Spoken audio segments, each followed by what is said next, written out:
பெரிய பாதிப்புகள் வராது. ஆனால் கெட்ட நேரம் வருது வச்சுக்கோங்க. இப்போ சனி பெயர்ச்சி, ராகு கேது பெயர்ச்சி, அடுத்து குருப்பெயர்ச்சி, இப்படி நல்ல நேரம் கெட்ட நேரங்கள் வந்து மாறி மாறி ஒவ்வொரு மனிதனோட வாழ்க்கையிலையுமே வருங்க. அந்த நேரத்தில் பாருங்கள், அந்த கெட்ட நேரம் வரும்போது பாதிப்புகள் ரொம்ப ஜாஸ்தியாக இருக்கும். அப்போ அந்த பாதிப்புகள் வந்துட்டு ஜாஸ்தியாக இருக்க நேரத்தில் நம்ம வந்து நல்ல விஷயங்களை நாடணும் அப்படின்னு சொன்னால் கட்டாயம் வந்து அந்த பாதிப்புகள் வந்து நம்மளுக்கு குறையுங்க. சுத்தமாக வராதுன்னு சொல்ல முடியாது, ஆனால் வந்துட்டு கட்டாயம் வந்துட்டு நம்மளை வந்துட்டு அதிலேருந்து வரக்கூடிய தீய விஷயங்கள் வந்து நம்மளை வந்து காப்பாற்றுங்க. அந்த மாதிரி வந்துட்டு வீட்டில் தெய்வீக செடிகள் வைக்கக்கூடிய தெய்வீக செடிகள்னு சொல்லிட்டு நிறைய செடிகள் இருக்குங்க.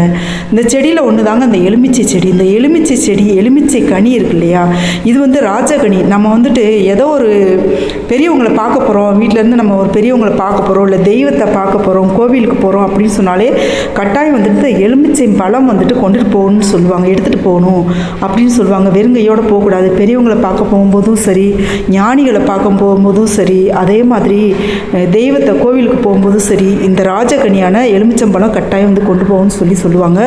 அதே மாதிரி இந்த எலுமிச்சை செடி நம்ம வீட்டில் இருந்துச்சு அப்படின்னு சொன்னாலே நம்ம கெட்ட நேரத்தில் நம்மளுக்கு வரக்கூடிய பெரும் பாதிப்புகள் வந்துட்டு குறையுங்க. இந்த எலுமிச்சை செடியோட காற்று எப்படியும் வீட்டுக்குள்ளே வர்ற மாதிரி இருக்கணும். ஒன்று வீட்டுக்கு பின்புறம் இருக்கணும், அப்படி இல்லைன்னா வீட்டுக்கு முன்புறம் இருக்கணும். பின்பக்க கதவை திறந்து வச்சு நம்ம வீட்டுக்குள்ளே வந்துட்டு கொஞ்ச நாள் அந்த வாசனை வர்ற மாதிரி இருக்கணும். நம்ம அந்த செடி பக்கத்தில் போய் நிற்கணும். அப்படி இல்லை அப்படின்னு சொன்னால் முன்புறம் இந்த மரம் வச்சுருப்பாங்க, இந்த மரம் இருந்துச்சு, செடியோ மரமோ இருந்துச்சு அப்படின்னு சொன்னால் அது ரொம்பவே நல்லதுங்க. இப்போ நம்ம வந்துட்டு அபார்ட்மெண்ட்டில் நிறைய பேர் வந்து அபார்ட்மெண்ட்டில் இருக்கக்கூடிய சூழ்நிலையாக இருக்குது இல்லையா, இந்த மாதிரி டைமில் நம்ம எப்படி இந்த எலுமிச்சை மரம்லாம் வளர்க்குறதுன்னு சொல்லிட்டு நீங்கள் கவலைப்பட தேவையில்லை. இப்போலாம் பார்த்தீங்கன்னு சொன்னால் ஒட்டுக்கன்றுகள் வந்து நிறைய வந்துருச்சுங்க.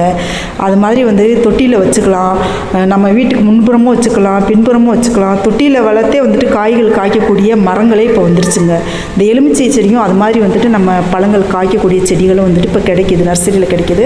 இதே மாதிரி நீங்கள் இந்த எலுமிச்சை செடி வந்து வீட்டில் வாங்கி வச்சுட்டு அதை வந்து வளர்க்குறது ரொம்ப நல்லதுங்க. அவ்வளோ ஒரு தெய்வ சக்தி மிகுந்த செடி இது. இது வீட்டில் இருந்தாலே நம்மளுக்கு வரக்கூடிய பெரிய ஆபத்துக்கள், தலைக்கு வந்து தலைப்பாகையோட போச்சு அப்படின்னு சொல்லுவாங்க இல்லையா, தடுக்கப்படுங்க. அந்த ஆபத்துக்கள் வராமல் வந்து தடுக்கப்படும். எப்போவுமே வந்து தெய்வம் நம்ம கூடவே இருக்கிற மாதிரி இருக்கும். அந்த செடிக்கு வந்துட்டு அவ்வளோ பவர் இருக்குங்க. நம்ம எப்பயாச்சும் மனசு கஷ்டமாக இருக்கா, ரொம்ப வேதனையாக இருக்கா, இந்த செடி பக்கத்தில் போய் நீங்கள் கொஞ்சம் நெல்லுங்க. இந்த தெய்வீக செடிகள் சொல்கிறோம் இல்லையா, இதில் எந்த செடியாக இருந்தாலும் சரி, நாம் வந்து அடுத்தடுத்த பதிவுகளில் வந்து நம்ம இதை பார்க்க போகிறோம். அந்த தெய்வீக செடிகள் பக்கத்தில் போய் நின்னீங்க அப்படின்னு சொன்னாலே உங்களுக்கு வந்துட்டு அந்த கெட்ட நேரம் இருந்துச்சு, நம்மளுக்கு வந்துட்டு ஒரு மனசு ரொம்ப வேதனையாக இருந்துச்சு அப்படின்னு சொன்னாலே அது பக்கத்தில் போய் நின்னாலே நம்மளுக்கு கொஞ்சம் மனசு ரிலாக்ஸ் ஆகுங்க. அந்த வேதனைகள் வந்து குறையும். அந்த செடியை நம்ம தொட்டுட்டு அந்த செடி பக்கத்தில் நம்ம நின்னோம் அப்படின்னு சொன்னாலே. ஆனால் இன்னொரு விஷயங்க, அந்த தெய்வீக செடிகள் எது பக்கத்தில் போனாலும் சரி நம்ம சுத்தமாக இருந்தால் மட்டும்தான் போகணும். சுத்தமாக இல்லை அப்படின்னு சொன்னால் கட்டாயம் வந்து அது பக்கத்தில் போகக்கூடாது, அது தொடவும் கூடாதுங்க. நம்ம குளித்து நம்ம சுத்தமாக இருக்கோம் அப்படின்னு தெரிஞ்சால் மட்டும்தான் அந்த செடி பக்கத்தில் போகணுங்க. இந்த மாதிரி வந்து தெய்வீக செடிகள் வீட்டில் வைக்கிறதுனால நம்ம வரக்கூடிய பெரும் ஆபத்துக்கள், கெட்ட நேரங்கள், ஆபத்துக்கள் எதுவுமே வந்து கிட்ட நெருங்காது. இந்த தெய்வீக செடி உங்கள் வீட்டிலே நீங்கள் வச்சு பராமரித்து பாருங்கள். அதுக்கு வந்து தினம் தண்ணி ஊற்றி நம்ம அதிலேருந்து பழங்கள் வந்துட்டு நம்ம பறிக்கிறோமோ இல்லையோ, ஆனால் வந்து அந்த செடிகள் வந்து வீட்டில் வந்து வச்சுக்கிறது ரொம்பவே நல்லதுங்க. தெய்வ சக்தி வீட்டில் வந்து நிறைஞ்சி இருக்கும். கட்டாயம் வந்துட்டு உங்களோட இஷ்ட தெய்வத்தோட அருள், குலதெய்வத்தோட அருள், அனைத்து தெய்வங்களோட அருள்களும் வந்துட்டு உங்களுக்கு வந்துட்டு கட்டாயம் வந்து கிடைக்குங்க. அதனால் பாருங்கள், இந்த அதிர்ஷ்ட செடி வந்துட்டு வீட்டில் கட்டாயம் வளர்த்து பாருங்கள். ஒரு தொட்டியிலனாலும் மரம் வைக்க முடியலை அப்படின்னு சொன்னால் ஒரு தொட்டியிலனாலும் வளர்த்து பாருங்கள். முடிஞ்சால் அந்த தெய்வ செடிகளுக்கு நீங்கள் சாமிக்கு தீபத்தூபம் காட்டுவீங்களா, அது மாதிரி பத்தி மட்டுமாச்சும் காட்டிட்டு ஒரு விளக்கேற்றி வச்சு கூட சாமி கும்பிடலாம். நிறைய பேர் அது மாதிரி செய்கிறாங்க.